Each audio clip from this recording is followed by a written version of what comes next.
First of all, you don't know me. We're all about that high school drama girl, all about them high school queens.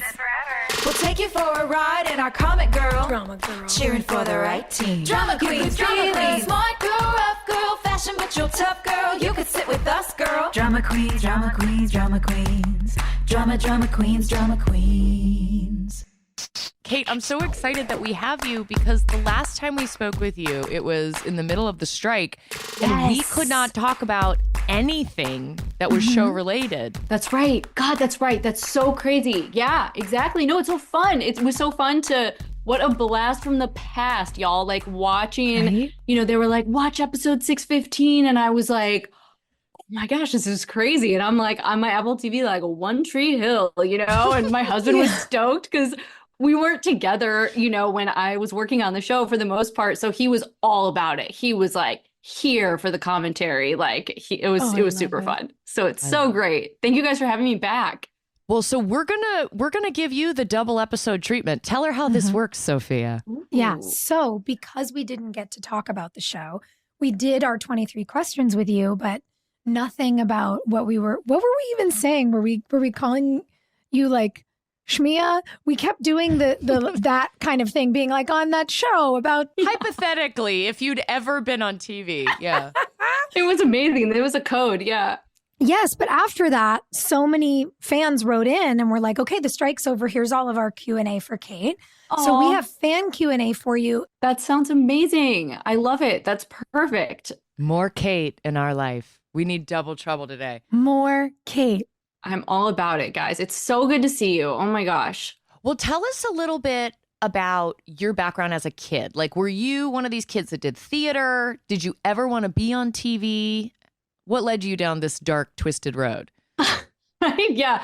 Yes, I was an art kid. I was definitely an artsy kid. All I ever wanted to do was paint and draw and sing and put on plays with my cousins and my sister. And I did a bit of theater. I did like a couple of like kind of random acting classes, a couple of little community theater stuff, but nothing like, my trajectory was music. Like my freshman year of high school, I'm 14 years old. I started writing songs and it was like that was like, I found my thing, you know, and I started playing shows, and that was really my dream in life, was to sign a record deal and sing my songs for people on stage. And so I never really was like, that has to involve being on TV.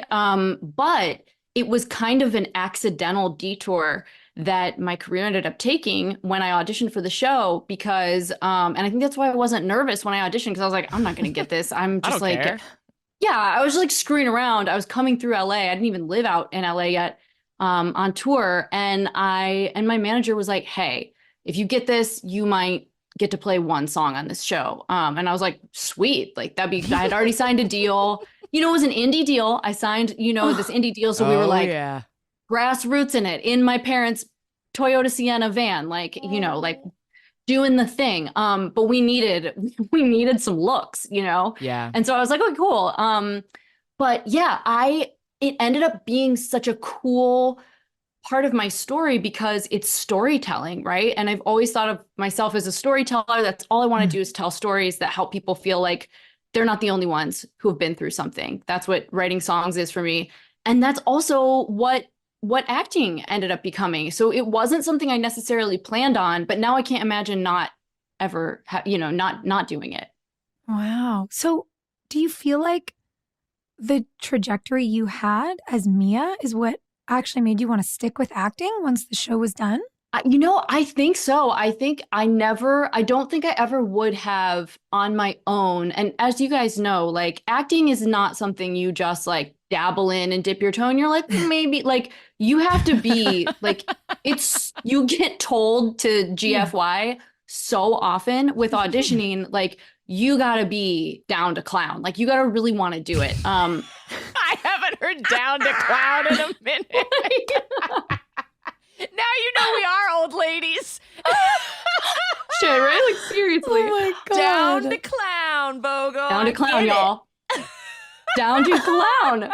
But for real, like it's so brutal, you know, like it's so intense. And So I don't know that I ever would have, because I was so focused on the music trajectory, and that is its own thing. That's also very, very cutthroat. And so, yeah, it was kind of like a really cool accident that I ended up doing it. But I think I ended up falling in love with it, you know, in real time, and also kind of learning how to do it in real time. If I'm being honest, like I think I had enough background with theater and stuff that I got the part, and they were like, oh, you're good at this, you know, but I was very green, and like you guys were. We all were green when we started. Yeah, I mean, but it was definitely like, I was aware, I think when I got there, like, okay, I got to fast track figuring out what I'm doing here, you know, and it was a definitely like a really interesting challenge, but a really fun one. And I was lucky to work with people who were patient and helped to tugboat me when I needed that at the beginning. Was really, really didn't need anything. Honestly, we've worked with a lot of people on this show, and like, you didn't need help, baby. Like, you were fine. You were doing great. It was really just something that I was always grateful for, because we all know there's some wild stuff going on. Like, it was the dynamic was weird. Things were crazy, but I really was grateful that, like, the end of the day, everybody was such a pro and such a friend about helping me get comfortable in this new role. And so the imposter syndrome, you know, that anybody, that all of us feel, I think, when we start something new that's like a little unfamiliar, that didn't last as long as it might have if I wasn't with such like wonderful co-stars and amazing, you know, you guys were great. So it was at the cast, the crew, everybody was like fabulous, you know. Well, you talk about the cutthroat nature of the music industry, and I wasn't in the music industry, but I was, you know, right next to it with MTV and neck deep in it at times. And we're also seeing like topical news stories now about the music industry and people being exposed for being predatory. And so when people ask me about it, they're like, did you ever have to deal with any bullshit at MTV? And I'm like, not really. Like, it was so square compared to One Tree Hill. Like, you're doing like the teen drama, which is the cheesy thing, and that's what everybody expects to be really safe. And the music industry is supposed to be, you know, they're gonna chew you up, kid. And so for you, you also had to walk that line between both industries. Yes. Yeah, I'm with you. I mean, everything seems like sort of the Little Tykes version. Like, everything seems like Puppy Dogs and Rainbows compared to some of the predatory vibes that we were all fielding on the TV show, right? But, you know, I think the music industry, it's interesting because I think that there was a particular type of kind of like, the patriarchy abides for sure in the music business. And I feel like, but it was almost like very transparent, you know, whereas on our show, I felt like it was disguised as mentorship or like I'm some your friend. Other garbage friendship, weird. Yeah. And then you were like, wait a second. But yeah, in the music business, I was always the only girl on the tour bus. So it was me and a bunch of dudes. And very quickly, it was like, I mean, you know, this is like 10, 15 years ago. Things are not what they are now. People were saying all kinds of crazy stuff. No one's worried about like, am I going to get called out, you know? But it was very like, people were very upfront with it. And I do feel like, so I had to learn really quickly how to kind of, you know, volley back something, you know, I had to learn to stand up for myself, but it was different because it was almost just like, I felt comfortable there because it was familiar, you know, it was a familiar kind of BS versus, you know, it manifests in so many different ways. So I feel like the music industry, it was less difficult because it was less sort of, I don't know. It was just more transparent. It was more just like, of course you guys are all clowns. Nobody was pretending. Yeah, no one's pretending. They were all like, I'm a creep. And you're like, okay, you're... Great. Thanks for telling me. Cool. I will not share my dressing room with you. Yeah. One of the things I think that's also very interesting about what you're saying, when a dynamic is really overt, not that you should have to, but you very quickly, when you're the one woman in a room like that, you become one of the boys. And you're like, oh, I'll just be equally ridiculous. Yep. And you guys will view me as like one of the dudes really fast. You'll get over the fact that I'm the one girl in this room and I'll be like everybody's kid sister.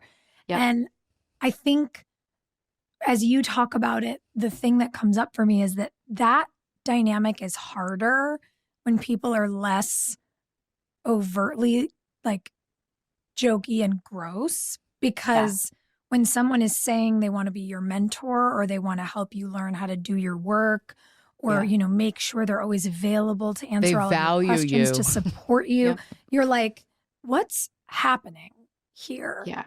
And why are you calling at these hours? And is it because you're nice or is it because you're gross?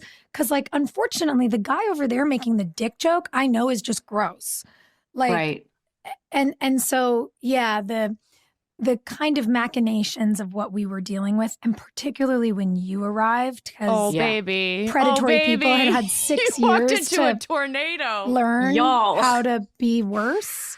That I think was really tough. And you, A, I'm so glad you had all of us, and B, I'm so glad you knew you had all of us, and C, even just observing you handled yourself with so much grace. Thank you. That means a lot. It does. It was so wild. Like, I also think, to your point, like when I think about it in the music space, I was the boss. This is my tour. I'm Kate Voegele. I'm the one paying you to play guitar in my band. Such a different power dynamic. Yeah. You're going to go try and sleep with a bunch of my fans and be a creep to my cute fans who came here, and you're going to be gross and like cheat on your wife and like, whatever. Like I saw it all. It was like so brutal, but whatever. You're just like, they were just shameless, And so you were like, okay, whatever, do you? I'm not here to judge. I don't know. Maybe your wife is doing her own thing. Having sex with the lawn guy. You never know. You know what? To each their own. Absolutely. I hope she did. I hope she did. I sure do hope she did. But it was like, I'm paying you at the end of the day, and I can tell you to get lost if I want to. On our show, it was like, okay, this is the first time. That's the first time I've ever really like worked for somebody else, which is a huge privilege to say. But I started, I made my first buck singing a coffee house at 15 years old. So I was like, whoa, this is a different dynamic. And this person, and I'm also like, I'm from Ohio. I'm a very trusting person. I just think everybody's nice. And so I'm like, oh, you know what? Wow, how cool that you want to like help me navigate this career and mentor me. And like, oh, and you're such a hang, you're a friend, and then you're like, uh-oh, like maybe this is a little weird, but this isn't what I thought it was. Yeah, totally. And that part's wild. How does that affect your songwriting? Because if you're writing songs at 14 years old, pre any of this like crazy experience, and then these songs are the ones that are getting you signed, they're taking you out on tour, these are the songs that you're singing, but then you have to deliver more music as you're living this unfolding horror show. How do you go from your like 14-year-old sweet girl songs to men are awful? It's, that I think that's, and I'm sure you guys can relate. You're artists, right? You're writers, like your inspiration, your muse, the things that inspire you to make your art change and evolve over time. They have to, right? Otherwise, you're going to get stuck. And I think for me, when I was 14, a boy ignoring me who I thought was like obsessed with me, but turns out like I did not understand that he's just not that into you situation. And he was not. He was just being cool. He was later, but it's fine. It was like, that was the biggest deal in the world to me. Right. And that was the soul crushing thing at the time. So the songs that came from that situation were genuinely, I was pouring my heart, into the song, into the recording. And then I think you get older and like shit hits the fan a little, and life is like, guess what? There's some more complicated things that happen than just this guy, being a 14-year-old, like whatever bonehead kid. Now he's 40. Yeah, exactly. Now it's your boss. And it's like, you know what I mean? But you take that and you use that and say, this is a curveball, didn't expect this one, but it helps you, you use your art to process that and to, create something that hopefully will speak to somebody else for a second who's been through something. And even if it's not something similar, people sing my songs back to me at my shows for their own reasons. And I don't ever want to tell them what those reasons should be. Like, you can get whatever, like, you know what I mean? I think there's Dave Grohl like always talks about that. And I love that. Like, you write it from your own stuff, and I mean, there are songs that like during that time, like, yeah, came from depths I didn't know I had because I was in unprecedented situations. But that's what's really beautiful about, I don't think all art has to come from a tortured place, but sometimes it does. And sometimes that's, the best thing you can do with that situation. Well, I think that's such an important reminder. And it's something that has been really special to me to be able to do, like with all of us gals, especially doing this show, is the fact that we get to talk about the reality is like life is a mix of all the ups and downs and even our experience. Like, we had incredible times. We had so much joy. We had so much fun. And we had these times and moments and weeks and experiences that we shouldn't have had to deal with. And I think we have this thing, and I don't know, maybe it's because we all grew up with fairy tales and cartoons where we're like, oh, when something's bad, it's evil. And when something's good, it's sunshine and roses. And it's like, well, actually, life is super complicated. And I don't know, it was like a fun moment that made me also a little emotional, like really just enjoying catching up on these episodes and really watching your storyline, knowing you were coming to hang with us today. And I was like, God, we were so lucky. And God, we dealt with a bunch of shit we shouldn't have had to. And it's the both and, Yep. The both and. That's exactly what I was just going to say. It's so true. Like the both and, but so much of life is, and that's kind of what you learn to navigate. And it helps to have a community and people who are like, oh yeah, I've been there too. Whether it's people who genuinely were right there next to me, like you guys, or it's people who live that in their own way. And that's a human part of it where we're all like, wow, dude, this is wild.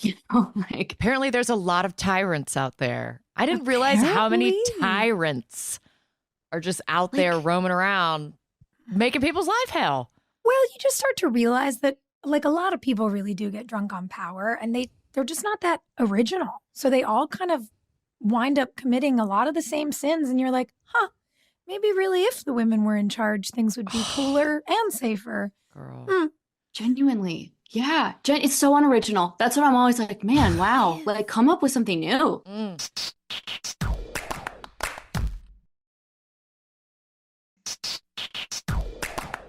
I actually do have a question about the songwriting because that's not my spiritual gift. And so I just don't understand how you do it.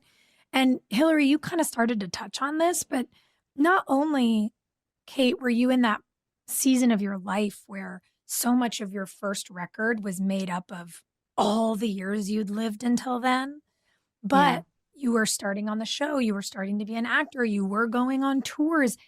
And everybody always talks about how stressful it is for artists to make their sophomore album. Did being on a show add to that fear of like, oh, I'm just going through new things and I have to somehow write about them. And now I have to figure out how to write music about all of this in like the few off hours I have from a TV show? Or was being in such a new world that was so all consuming, like good for you in terms of material and creativity? Did it help or did it hurt with that sort of stress? That's such a good question. I think it's another both and, I think that I definitely can relate to the pressure that comes with, not just a sophomore album, but just in general. I think once you get what you want, and once you get the part, once you get signed to the record deal, the thing that's been your kind of North Star, all of a sudden, and I've always been someone who's put a ton of pressure on myself for, really trivial things. But this was all of a sudden like, oh my God, now I have to like make music that makes all these people happy. And it's not just about processing my, struggle with this guy or this, this boyfriend from high school anymore. Now it's about making my record label happy too. And the radio lady wants a hit song. And so all of that pressure is there. But then, then I was so busy. I mean, I like lived, that's why I literally lived in like the Hilton Hotel or whatever it is now in Wilmington. The Riverview Suites. What a time, guys. What a time. Like I lived there, and when I wasn't living there, I was living on a tour bus or, in hotel rooms, like playing shows, and it was like constant. And I do think that part of that busyness was good because, and there was necessity, right? It was like, I have this amazing opportunity to play my music on this show, which has, a lot of complexities and stuff, but there's a lot of great things about the community and the people on this show as well. And the fans are so wonderful. And so, okay, like it's a project and this is what I have to do. I have to write this. And I didn't have any shortage of inspiration because I left college. I went to a year of college just to be a normal person. Sophia and I did that too. We did, what did we do? 2 years of college? We were like 3. Yeah, we're dropouts too, baby. Oops. Oh, honey, best thing I ever did. Yeah. Hilarie knows this, but Kate, you don't. I actually sat down right before I went in and did my final test for our show with my collegiate advisor. And I was like, I don't know, Annie. It's my senior year in college. I'm never going to get this back. Maybe I shouldn't do this. Maybe I should just give myself one more year. And my sweet advisor, who I'd never heard swear, looked at me and went, "Are you out of your fucking mind?" And I was like, God. "Oh, okay. Maybe is this like a big deal?" And she was like, "This is a very big deal. Go pursue your dreams." What a badass. That's awesome. What a badass. I know. What a dummy. I was like, there's only going to be like one more winter formal. What? Well, but I love that about you. I felt the same way though. Like I had this desire to just like make friends and go to a formal with my college boyfriend and like be a kid, just discover stuff. And it was like one of those things where I had to, and it was a hard decision for me too. Like I agonized over the decision, Yeah, because it was sort of, it's like taking your arm off one monkey bar and not know, like, I'm like, I don't know if this show, I thought my manager was like, you're only going to be on like one episode and you're going to play a song. But it was also like, I had made my first album while I was still a full-time student in Ohio. I just kept flying back. It was crazy. And so I was like, it's time. This is, my dream. I got to do it. But it was hard. I broke off my first serious relationship. I left my friends, and I think that, and then 3 months later, I got the job on the show. So it was so much new stuff, so much material for that second album was coming at me left and right. And so it was there and it was organic. But so I do think it helped to have just like, if you want to play these songs on a future episode of this show that you're on, you got to finish the songs. And also, and also it was hard because it was a lot at once and everything everywhere all at once, emotions, great, bad, weird, scary, creepy, everything. But sometimes you make great art from that. And so it was, it was cool to be able to sort of have an opportunity to figure out how to mix all of that on a deadline. I love a deadline. Well, how much did you talk to your family about what was going on? Because on our text thread, we've all been watching Quiet on Set, and those are young kids. Dude. And so we were just right on the other side of it. Like you were 19, you turned 20 while you were there. Like Sophia and I were 20 when we started. You're just right on the other side of that legal line. And the checking in with the parents kind of stops because you're like, well, I don't want my parents to know I was out till 1. I don't want my parents to know that I went to my boyfriend's apartment, things like that. And so for your parents who have heard you writing these lyrics as like a 14-year-old and can probably easily decipher them, were they aware of what you were going through in this brand new situation? Such a good question. They were. Overall, they were. I mean, I had a lot of friends with whom I could like really discuss some of the more, the the sordid details of text messages I was receiving that my parents weren't necessarily going to be an audience for. But my parents are like two of my best friends still. They are amazing people who supported me so much in my desire to do something in a crazy unknown business, you know, coming from no one in my family ever was in the entertainment business. No one knew what we were getting into.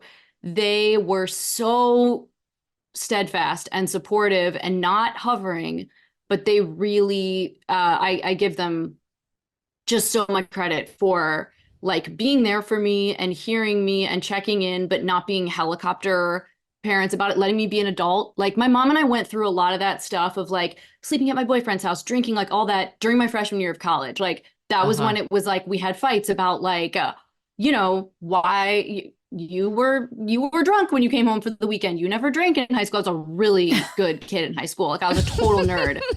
So my mom was like, what is happening? Like Kate came home drunk. Kate has a boyfriend. She's sleeping in a hotel with her boyfriend. I can't even imagine a young drunk Kate Voegele. You were so responsible all the time. I'm sorry. I'm pretty sure all of you saw a young drunk Kate Voegele on Front Street like multiple times. Oh my God. I was probably drunk or older. We were all Hilarie. in it together. We were all together. Yeah, it's fine. Yeah, it was great though. Well, yeah, because, okay, so you had a very mini season of rebellion, but then you didn't have to hide anything after that, I suppose. No, it was very much like, I mean, it's one thing that, you know, we don't have kids, but I am so like, if I ever did, you know, if I ever was a parent or I was an aunt or I'm a godmother, you know, like I'm so admire the way my parents really like, we had that. And then they really were like, okay, I want to be in your life. I want to be your friend, but I want to be your, you know, I want to be your family, first of all. But like, they really met me where I was and they were like, okay, Kate's going through this stuff that's crazy and that probably isn't what we expected. But like, they just did such a great job of showing up for me, letting me sort of process it and handle it like an adult, but also being there for support if I needed it, which I really think that was a big reason why, you know, it didn't, I mean, it affected me very much. I mean, as you guys know, but I think it really helped to help me navigate it, you know? To make it easier, to make it more manageable. Yeah. Antoine and I have talked about him trying to intervene in Antoine. situations with you. I think he was always worried about all of us. Like there was he's such a sweet, sweet man. You know, Antoine is a flirt. Antoine can like get out there on the dance floor with the best of them and be like, you know, a good time. But he took protecting the girls of our show very, very seriously and was, you know, for as much as those girls can be like, we were worried about you. He was worried about you. Yeah. I think you're the same age as like one of his kids. That's what I was going to say. You know, it's like, you got to remember that even when we first started on the show, Antoine had kids. Like he's definitely the coolest, most fun dad any of us knows. But like, make no mistake, he also showed up as a dad and was like, those are my girls. And I love, I really love and cherish that he did that and still does that. Yeah, he's so wonderful. He's just, it's true that I think it had to be a wild experience for somebody like him and a lot of the guys, because, you know, there's so much of like, what are you supposed to do? You know, how are you? And I've talked to, you know, friends of all of ours, you know, guys from the show where they're like, none of us knew how to handle this either, you know, and I love that. I remember you telling me that you and Antoine had like a great chat about many great chats and stuff, but he's such a treasure. Like it's really encouraging to know, you know, even in retrospect, just like that people were looking out, you know, and our friends were looking out. And even when you don't even notice they're looking out, that's a nice feeling is to learn about it later and be like, oh God, I knew that felt weird. I'm so glad you picked up on it, but then you didn't make it like a big deal. That you were just sort of like, you didn't make it a thing. I'll sit on this couch until 2:30 in the morning until everything's cool. Yeah. And then I will go home. Yeah. So it's truly, it is. It's wild stuff that like, just that they were privy to that because, it can be really easy not to be. And, you know, or somebody says, hey, I got this, it's fine, you know, and it would have been really easy for them to be like, oh, you know, it's fine. I'll just go home, you know, but it's really, that is so like, it's encouraging to hear that. And it's really like, it's just like a remarkable thing in like years later to be like, oh, wow, that's cool that you were looking out, you know? Yeah.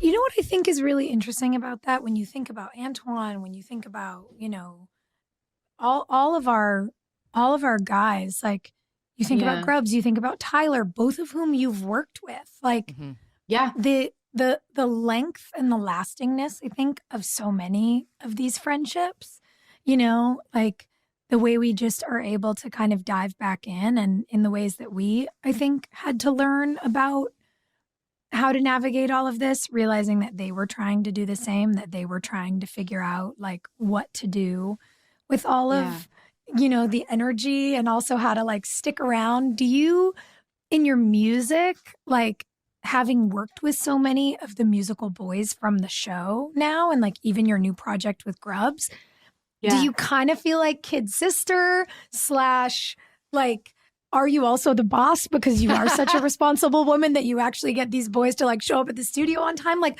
what is that? What is the evolution of like the good things that we've held on to from these relationships? How does that influence things for you now, having continued to work with so many of our people, not only as an actor, but as a musician?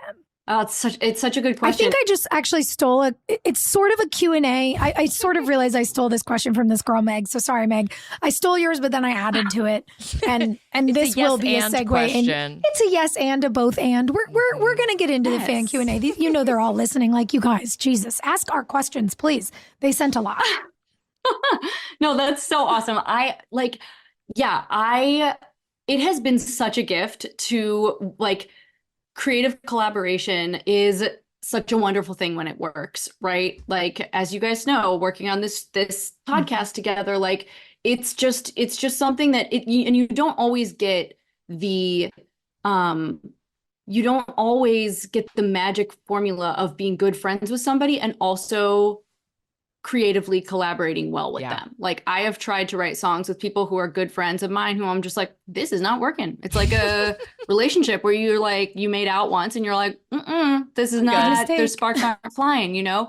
But it's been such a gift to collaborate with people who, like, Grubbs is one of, and Tyler as well, but like Grubbs with this new band, we have a new band called Your Future Ghost for anyone who hasn't heard about it. Yeah, it's been, oh my God, it's been beyond fun. And it's like, he is one of the only people on the planet, one of very few people on the planet who can relate, like, literally, and understand the extremely specific nuances of the experiences I've had in my life that brought me here to where I am now. You guys are two of those people as well, you know? But like, making music with somebody who's also a musician who is one of us is wildly powerful. Like, it is so, like, creatively, there's such a just an intangible magic that has to be there. And you don't have to have been friends for years and have worked together on a show that has some crazy layered experiences with predators. You don't have to have that, but sometimes that shared experience, you know, allows you to open yourself up in a way and be vulnerable creatively and in a human sense that you wouldn't be able to otherwise necessarily on your own even, or, you know, and that's the thing, like well, it's validating when you have someone else that says it. And you can be your whole self. Exactly. You can be your whole self. You can make jokes that, you know, like there's just certain things that, like, it's like speaking your own, like my little sister and I have this with our own stuff where you speak a language that other people are like, why is this funny? You know, I feel like I have that very much with Grubbs in this band creatively, and Tyler and I, you know, as well. Like, I've loved touring with him so much over the years. We've written songs together and collaborated. Like, there's just a special magic that I think exists. Sometimes you just get really lucky, and that's definitely been there for us. It's been really, really fun, and it was so cool to like tell people about this band after having it for years and keeping it a secret on your show. That was like really special. Like the One Tree Hill fam. What's your favorite song though that you two have written together? Because I didn't know Grubbs. He came in after I left. That's right. Oh my God, that's right. I only met him at a convention. I was like, this guy seems nice. Who's he? That's right. Where's he been? Oh, you guys are like so cut from the same cloth. Like he is like beyond cool and just, wildly talented, but also just such a hang, somebody you immediately just feel like comfortable with, who's funny. And I mean, you're like that. Like you guys are very much, No, he feels easy to be around. He is. Yeah, he is. He's very easy to be around, and he's very, like he feels things deeply, and he's just such a good friend. He's really shows up for people, and the favorite song is, we have a single coming out on May 17th. Oh, heard it here first. Yes, it's called The Only One, and it's like our little, like, it's kind of like a love song. Like the band is very fun. It's very dirty indie rock, but this is like our love song moment, kind of. Fantastic. So it's very appropriate. I feel like One Tree Hill fans will love the whole album, but this song is definitely one that I feel like people are going to be excited about. So that drops in a little over a month, and I think Grubbs and I are both going to be in Wilmington that weekend. So it's just going to be a love fest. Oh, you're going, and that's going to be fun. One Tree Hill fans love. They love love. We all love love. Yeah. So that one right now is my favorite. But then I think we're going to drop the album in June. So then I'm sure I'll be onto a new one by then. But that's what's fun about, being a creative, is I think that your current inspiration is always changing. And then your favorite thing that you created is always changing, and that kind of is what keeps it fresh or something. I don't know, but it's been really cool. Like so much fun to be making something with somebody who knows all the ins and outs of all the craziest stuff, in my life. That's really a gift. Did you guys work together on the show? I'm sorry that I don't know. I laughed. We did, yes. And okay. I totally just realized that for some reason, I was thinking he came in the middle of season 6, but it was 7. And so yeah, we did. He was another recording artist, I think, on Red Bedroom Records. And he was a bartender. I should know at the bar at Trick. Well, I mean, it was, I mean, man, I had to brush up. I had to be like, okay. Did you do your homework? What's going on? Now that we can talk about it. I did my homework. Yes, I did. Because I was like, I can't come in here like not knowing, what's going on in these other storylines. I can't just be someone who like knew what was going on with Mia. Listen, your storyline was cuter than Yes, I sure was. love the trajectory of Mia. And when we talk about the episode, we'll get into the chase of it all. But Ellie for sure has a question. And I want to know this too. So where we are right now, you've spoken about perspectives changing as we've gotten older. Sure. So like you are an older, wiser woman in the writer's room right now. Mm-hmm. Sure. What storyline do you want for Mia? Like what would you have liked to see Mia do? I love that question. I think, I would have loved to see, I loved that Mia ended up, taking on more of a leadership role within the record label, after Peyton left and stuff. Like that was really cool. I think I would have liked to see like more of that, of her developing other artists, and kind of like sharing the love that way. And then I also think it would have been cool to see, for all the female characters, like sort of having these story arcs of having a family life and having a professional life and being able to be a full person doing both, which is such a novel idea for us ladies. Who knew? If you're pregnant in Tree Hill, you're going to die. It's like... You're going to get driven off a bridge. You're going to get birth at prom. You're going to... Yeah, it's the something worst. tough's going on. Yes, yes, indeed. Okay, so I love this idea, especially of getting to see you like really developing, producing, doing more of like the A&R stuff while building a life. Yeah. Do you think that life from this is Taylor's question should have been with Chase? Do you think Chase and Mia should have been endgame? I do. I've got to be honest, guys. I do. You guys are so cute together. Steve and I are friends. Like his fiance is like I love them. They're like two of our good friends. And we've been at conventions together where fans have been like, Steven, who would you pick? And he always picks Mia. So I'm like, you know what? I think that was the end game. I think it was, you know? I mean, they had a good like bartender in the bar, but not a musician. I don't think Mia should have ended up, you know, because Tyler and I, when we would tour together, people would always be like, do you guys think Chris Keller and Mia would have ever? And I was like, no, I think they would have had a love-hate professional relationship and then end up like liking each other a lot as friends and having a mutual creative respect and doing a tour together, you know? But I'm like, I don't think Mia wants to be with another musician romantically, like in the same way she knows that I better. know. You know? Yeah. I'm like, they're great, but it's too much. I can't. I got to be the one who's, you know, who's the expert on the music. I had to ask I'm when making we the watched playlist. the first, I'm making the playlist. The first Mia Chase like makeout scene, I had to ask, I was like, wait, did they kiss in real life? Like the chemistry felt so real. Oh my God, that's cute. Oh, like, did we date in real life? Because of all the dudes on our sets, like I loved Coletti. I felt like he was a really safe place to be. And so I would call him and be like, can you meet me at this bar? Just please be here. I need you here. That chemistry was cuter than shit. Loved it. Oh, thanks, Hill. Thank you. Don't tell your husband I we're said friends.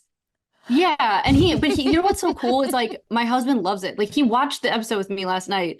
Claudia and I are like making out for half of it. You know, it's like, that's what a secure partner who also like, you know, he has to go, like he produces stuff in other countries for like 3 weeks at a time with like a bunch of like influencers. And like, I think when you are both secure and why you're together, you celebrate each other's work. And he recognizes that as like, when you're an actor, like that's a work. And just because some people who have good chemistry as actors end up dating in real life doesn't mean everybody does. You know, that's a very simplified thing. Like, do you guys feel like you've ever been in relationships where people have been like super bummed that you had to kiss a co-star like as part of your work? I had a couple engagements before One Tree Hill, young Kate, and they didn't go great. Not everybody's into that lifestyle. Fortunately, I'm with a man now who like has had to roll around with Bond girls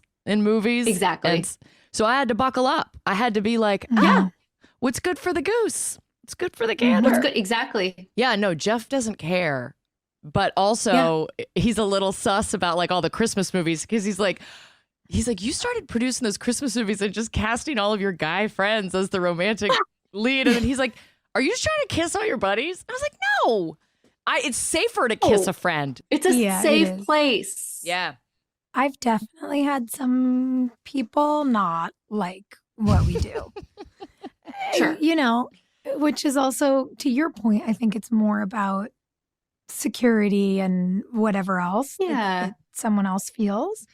What I think is really interesting, though, is like learning how to kind of widen your definition of chemistry. Like, I'm only friends with people I have great chemistry with. That's true. All our friendships are really charismatic friendships. Yeah, like my friendships are loving. You guys are amazing. Like, I mean, my God, you know, Hilarie and I were out together in the city the other night and people were losing their minds. We were just like hugging and dancing in a bar.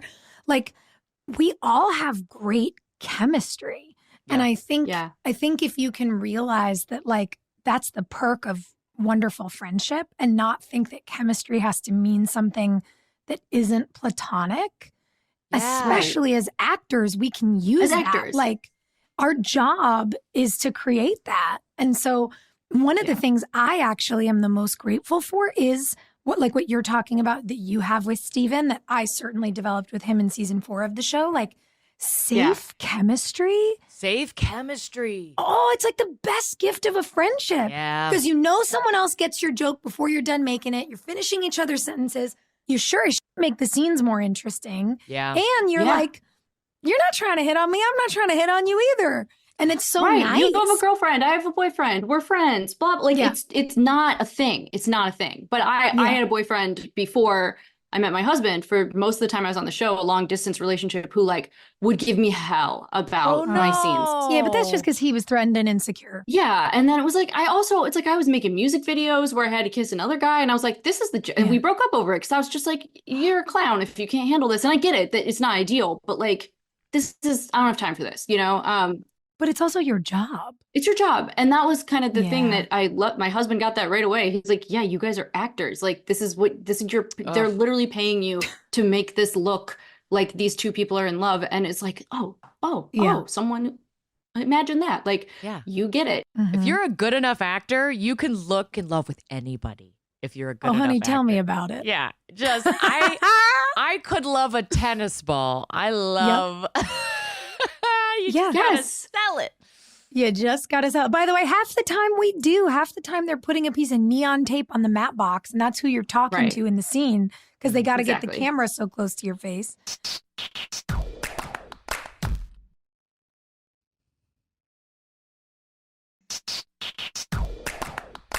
I guess I'm curious about this, and I'm looking at our sheet here, and so are so many of the fans, because there are multiple questions. Shauna wants to know what your favorite song was you did on the show. Brooklyn wants to know what your favorite performance you did was on the show. I mean, they keep coming. So, like, I'm just going to kind of combo platter a bunch of people's questions because there is, again, as like coworker / fan viewer, there's something so cool about getting to watch you perform music. Because, like, that is a whole other kind of chemistry. Like, you get to be a literal rock star, not just like us, like the circus performers, you know, pretending we love a tennis ball. So, like, when you look back on the show, do you have a favorite performance? Or is it something that, like, wasn't a song? That's such a good question. Oh, man. I think, like, they were all really cool in their own right just because it was really incredibly fun to be able to play these. Like, it was so cool that Mia's songs were my songs, you know, because I remember thinking this could easily have been a situation where, you know, the producers say, okay, we love that you're playing this musician, but we want different songs. You know, we don't want him to be capable of songs. Sing something that we're forcing you to sing. Yeah, or sing something about Tree Hill, or like write a song with the name Chase in it or something, you know, like that was conceivable. Oh my God, no, thank God they didn't make me do that, because it would have been like, but could you write a song with the name Chase in it just for I can write a song about anything, right? It's like you saying I can kiss a tennis ball, I can write a song about anything and sell it. But but I was glad I didn't have to, because I could really convey, like, oh man, I wrote these songs about real stuff in my life.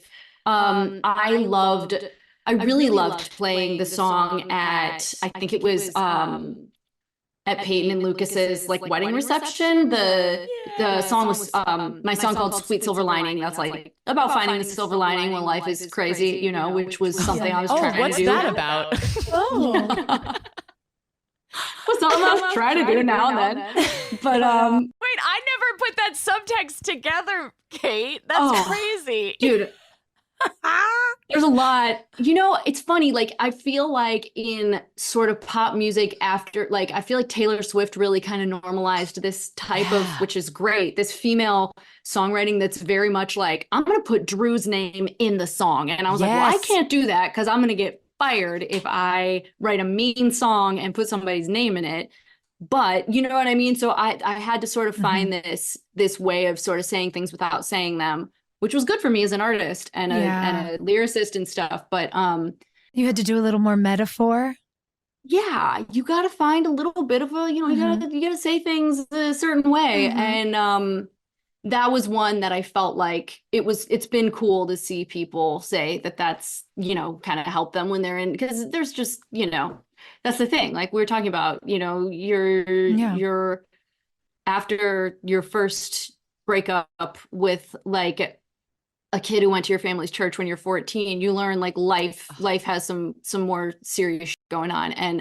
And so there's always, depending on, doesn't matter the degree of,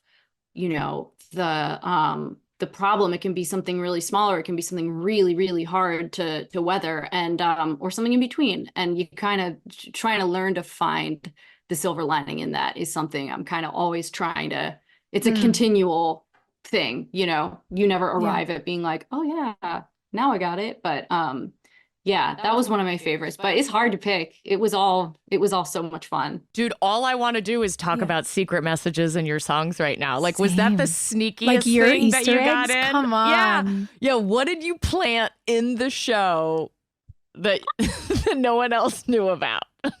Oh my God, you're turning red. There's something. You're thinking of something. Yeah, there's so much, you guys. We could have a whole series on. I mean, I'm turning red. Oh God, I'm scared.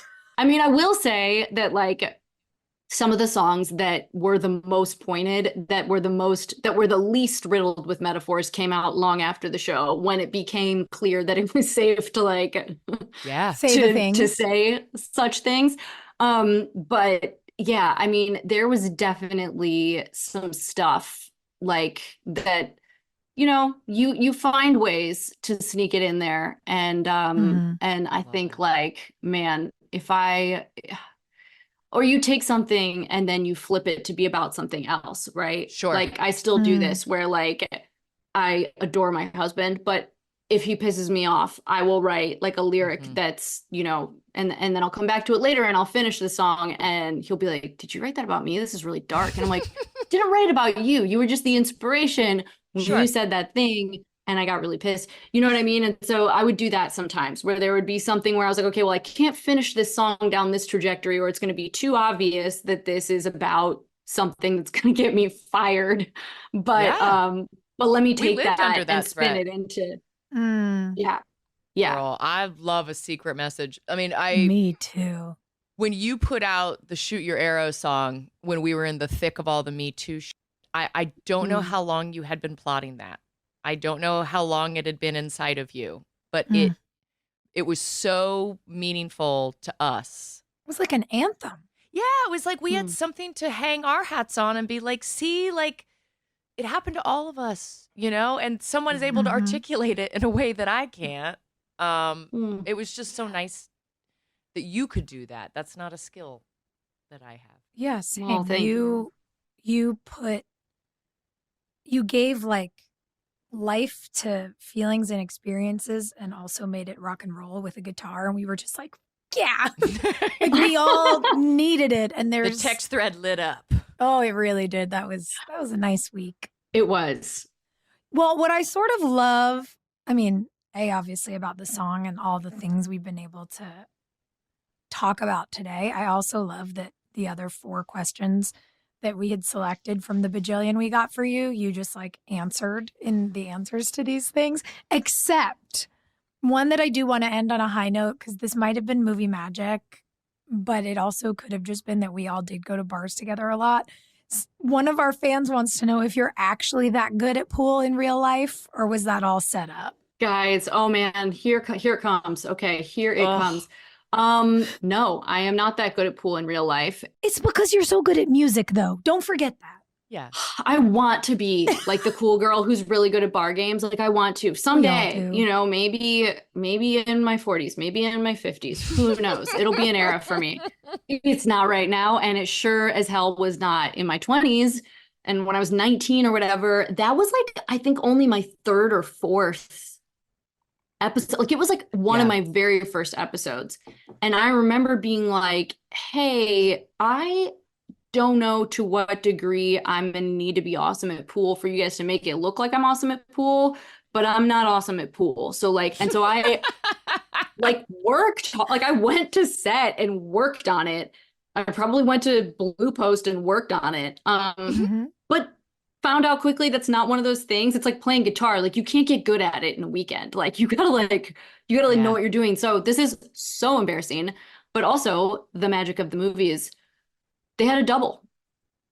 So there was a double who was a pool shark, and she wore a black wig and the same outfit as me, and they got a double. And I remember being like, this is awesome and also humiliating a little bit. No, we got doubles. I don't swim. I was always like, put somebody else in the water. I don't want to do this shit.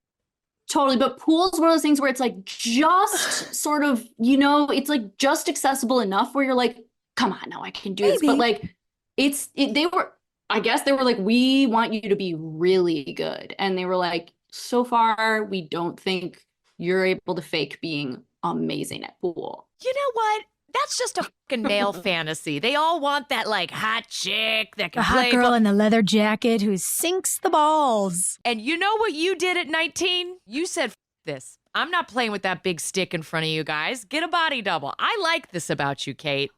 I already play guitar. Like, what more do you want? You know? Right. I'm already cool. And I drink Jack Daniels. Like, I'm sorry. We can't do it all. Like, we can't. I'm sorry. So, but they were funny about it. I mean, everybody gave me shit, and it was like, they were like, we do this all the time for other stuff. But it's just hilarious to have a double, not for like Mia joined the basketball team. And then you're like, okay, obviously there's going to be a double.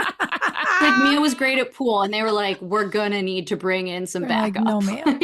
Well, you were also delivering like a huge monologue. You had 8 million lines as you walked around the pool table. It was impossible. Yeah, it was a lot. It was baptism by fire for sure. Thanks, guys. Well, Thanks. All I'm really hearing, though, is that perhaps the next time we're all in Wilmington together, we should look up your pool shark double and have her give us a lesson. Yeah, we can hit the Blue Post. Yeah, she was great. She was super nice. Let's go out and learn a skill. I would love that so much. Would love it more than anything. Yes, I'm all about it. Learning new stuff is like, it's the best. It's so scary, but it's the best. Like pool, why not? I'm gonna redeem myself 10 years, 15 years later. Here we go, baby. Every decade we'll learn a new skill. Yes. Guys, to all of our fans at home, thank you for submitting questions. I am sorry that we just mostly asked our own, but we've been waiting to ask Kate questions about the show for a really long time. And we're going to be back and actually finally dig into an episode with our Miss Mia Catalano. We're going to talk 615 with Kate Voegele. See you later. Hey, thanks for listening. Don't forget to leave us a review. You can also follow us on Instagram at DramaQueensOTH. Or email us at dramaqueens@iHeartRadio.com. See you next time. We're all about that high school drama girl, all about them high school queens. We'll take you for a ride in our comic girl, cheering for the right team. Drama queens, smart girl, rough girl, fashion but you're tough girl. You could sit with us, girl. Drama queens, drama queens, drama queens, drama queens, drama queens.